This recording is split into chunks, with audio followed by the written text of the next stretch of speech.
بسم اللہ الرحمن الرحیم۔ آج کے ہمارے درس حدیث شریف کا عنوان حضور رحمت دو عالم صلی اللہ علیہ وسلم کے نسب پاک کی شرافت اور عظمت ہے۔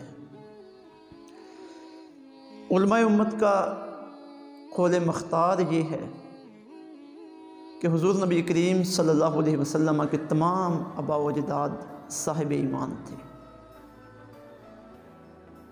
آپ کے والدین وہ زمانہ فطرت میں تھے، یعنی جب کسی نبی علیہ السلام کی آمد نہیں تھی، اور اس دور کے لوگوں کے لیے صرف عقیدہ توحید کا اقرار کرنا یہی لازم تھا۔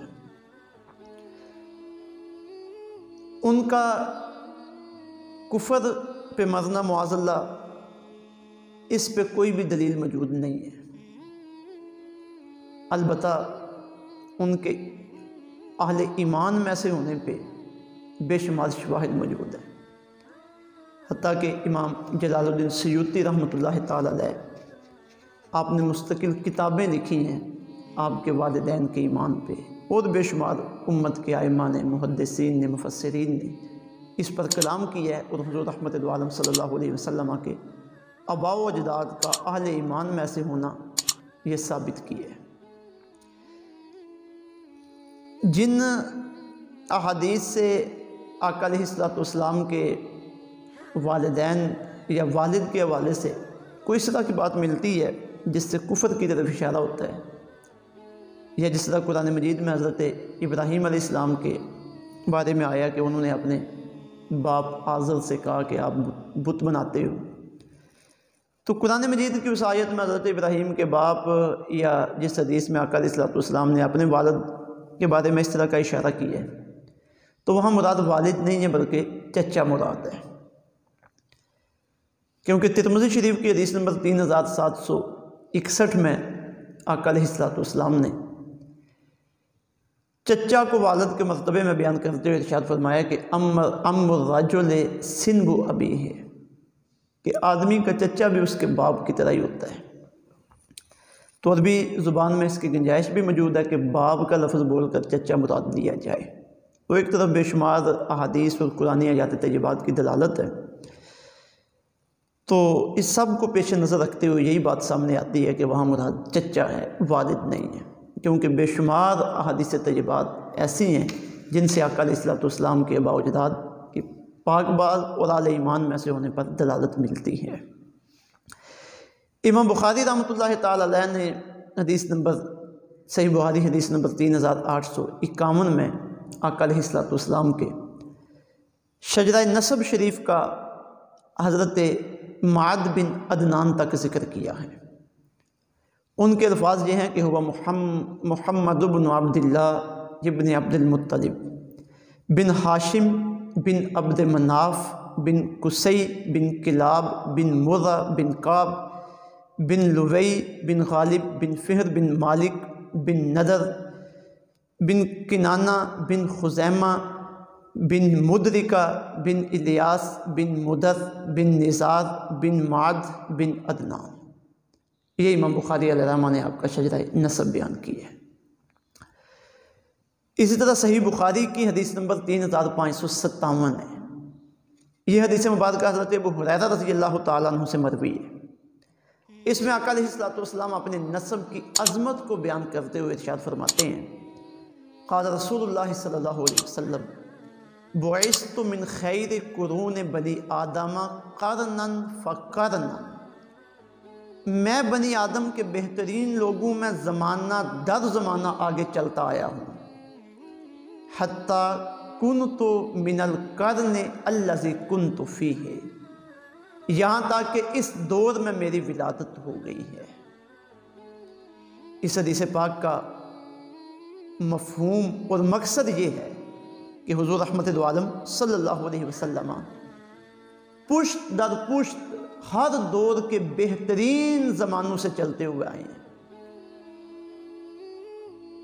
اسی طرح حضرت واصلہ بن اسقع رضی اللہ تعالیٰ عنہ آپ سے مروی حدیث مبارکہ ہے، ترمذی شریف کی حدیث نمبر 3605، اس طرح مسلم شریف کی 5938۔ آپ بیان کرتے ہیں کہ سمعت رسول اللہ صلی اللہ علیہ وسلم یقول ان اللہ اصطفیٰ کنانۃ من ولد اسماعیل، بے شک اللہ تعالیٰ نے حضرت اسماعیل علیہ السلام کی اولاد سے کنانہ کو چن لیا۔ واصطفیٰ قریشن من کنانہ، پھر اس کنانہ قبیلے سے اللہ تعالیٰ نے قبیلہ قریش کو چن لیا۔ واصطفیٰ من قریش بنی ہاشم، پھر قریش سے اللہ تعالیٰ نے بنی ہاشم کو چن لیا۔ واصطفانی من بنی ہاشم، پھر اللہ تعالیٰ نے بنی ہاشم میں سے مجھے چن لیا۔ یعنی میں ہر دور میں اللہ رب العزت کی چنیدہ پشتوں میں سے چلتا ہوا آیا ہوں۔ اسی طرح ترمذی شریف کی حدیث نمبر 3532 ہے، اور یہ حدیث پاک مسند امام احمد بن حنبل میں بھی موجود ہے، وہاں اس کا نمبر 177,446 ہے۔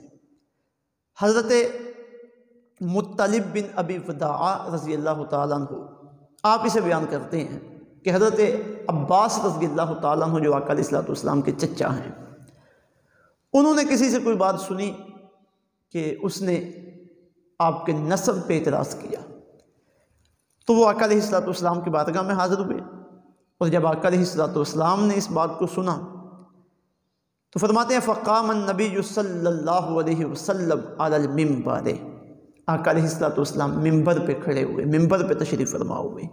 پھر سرکار نے خطبہ ارشاد فرمایا جس میں آپ نے اپنے نسب کی پاکیزگی کو اور نسب کے اعزاز اور شرافت کو بیان کیا۔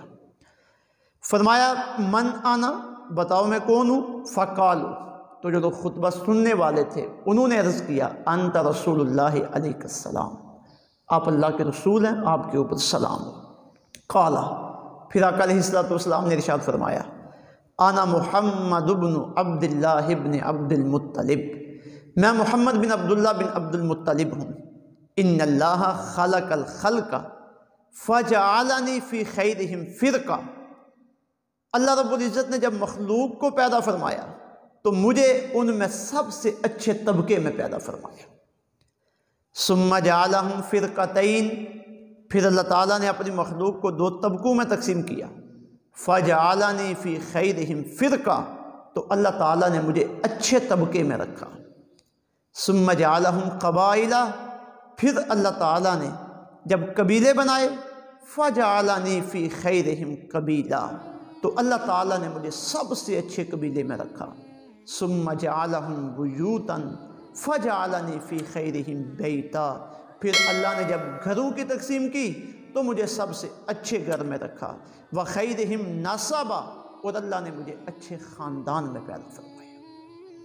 اب یہ آقا علیہ السلام کی صحیح احادیث طیبہ یہ اس بات پر واضح دلالت کر رہی ہیں کہ حضرت آدم علیہ السلام سے لے کر حضور رحمت دو عالم صلی اللہ علیہ وسلم تک اللہ رب العزت نے ہر دور میں آپ کو اچھے قبائل میں رکھا، اچھے خاندانوں میں رکھا، اچھی پشتوں میں رکھا، یہاں تک کہ آپ حضرت عبداللہ بن عبد المطلب رضی اللہ تعالی عنہما آپ ان کے ہاں پیدا ہوئے۔ یہ آپ کا شجرہ نسب اور اس کی عظمت و فضیلت ہے کہ اللہ رب العزت نے ہر دور میں آپ کے نسب کو اعزاز عطا فرمایا، ہر دور میں آپ کے نسب کو پاکیزگی عطا فرمائی، ہر دور میں آپ کے نسب کو کمال عطا فرمایا۔